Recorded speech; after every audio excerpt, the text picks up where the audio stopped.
So we actually have some pretty exciting Metroid Prime updates to cover today, some of which from an official news and announcement aspect, as we have learned that we are getting a making of retrospective and artwork collection of Metroid Prime Trilogy, aka 1 through 3, and a timeline of summer 2025 for that book. And in addition to that, we have a leaker that I didn't think we would be talking about again on the channel, but so far in 2024, everything they've put out there has been 100% accurate without question, and they are sharing an update on the status of the missing Metroid Prime 2 and 3 remastered, which does sound like it could be both of them dropped at once in a certain capacity, and it's kind of what I've been thinking would happen with these games ultimately this whole time. But it's exciting to hear it reinforced from some potential inside sources, so we're going to get on the same page with all of this info. Before we do, make sure you like, subscribe, and turn on your bell notification to join Sunbro Nation if you're new here. And I want to first cover the official news aspect of this conversation, because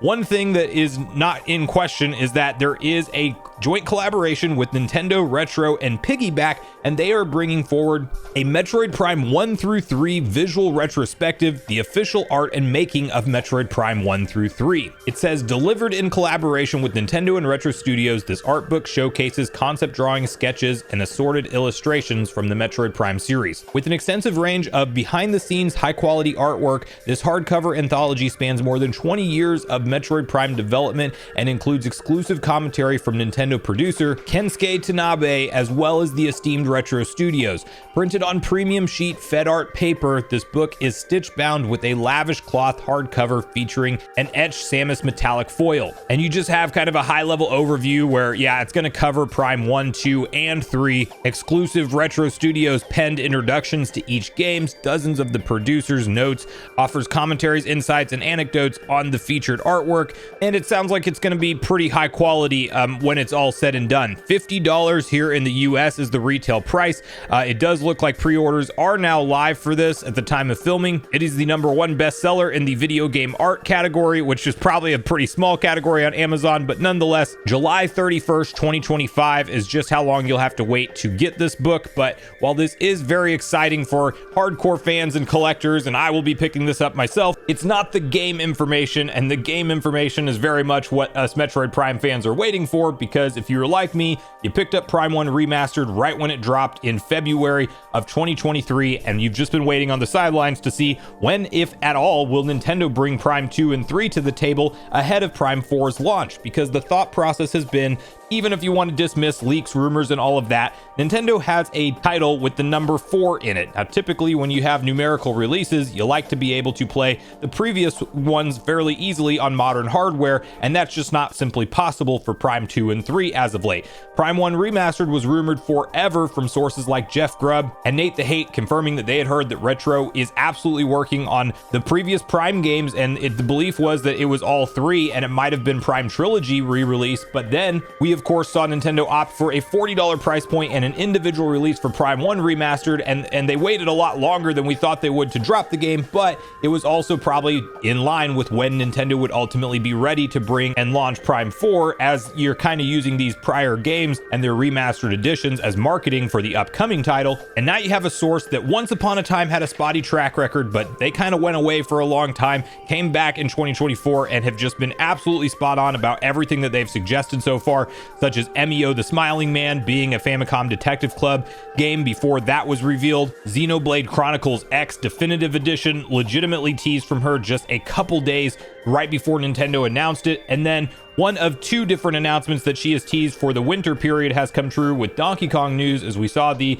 official direct presentation for the Donkey Kong theme park shortly after this tease, and the other tease that has yet to be revealed is widely believed to be Silk Song, and she said many people in the comments got it right, so we're probably getting a Silk Song reveal or a release date over the winter in some period of time. I would venture to guess it might be at the Game Awards.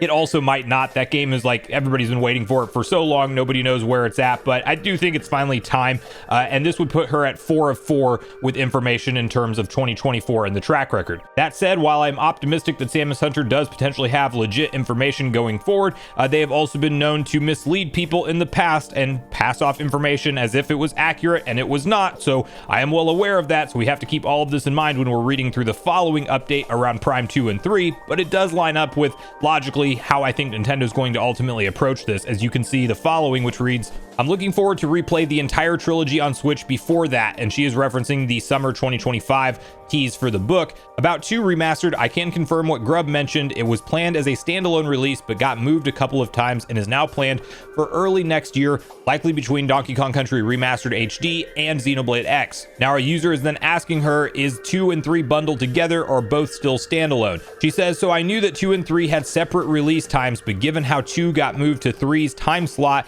and that one I haven't received any news, I think it is possible they are going to handle them as separate releases on the eShop, but as one game physically, like Pikmin. If I get concrete info on the technical distribution aspect before the announcement, I will keep you updated. For now, I can only say that. So final recap on the situation. Prime 2 release date got moved to Prime 3's time slot, Q1 2025 calendar year. Prime 4 will have a big emphasis on the next big Nintendo presentation. For that presentation, there isn't much room to announce the remaining 2 titles of the trilogy, unless they want to shadow drop, and that's what I'm thinking we are going to see. Now, this is all clearly speculation on her part, as she outlines that Prime 2 and 3 are not a simple port, but the graphical rework on these games is inferior to 1. The initial launch of Prime 2 might have been digital only and got delayed to coincide with Prime 3 launch and giving a bundle physical version. This is all I have to say for now. I don't think I will give new info before the end of the year unless they are updates on the one I already talked about not being announced. Even though we might have to wait up to January, I still have things to talk, but I prefer to wait for them. So you can choose to take that update on the rumored information for Prime 2 and 3 with any weight to it or not, but even if you don't, I just think from a logic-based perspective, this is absolutely in line with what we will probably see Nintendo do. If we are to believe that once upon a time there was a window where Prime 2 could have released on its own, but for whatever reason Nintendo just held that back, and now it's hitting when Prime 3 was scheduled to be released, which is Q1 2025 from the calendar year, I do think that the combo pack type scenario makes the most sense, and I've used the comparison to Pikmin 1 and 2, the way that Nintendo just kind of bundled those games together, announced them together, and they're one physical package or 2 separate eShop purchases.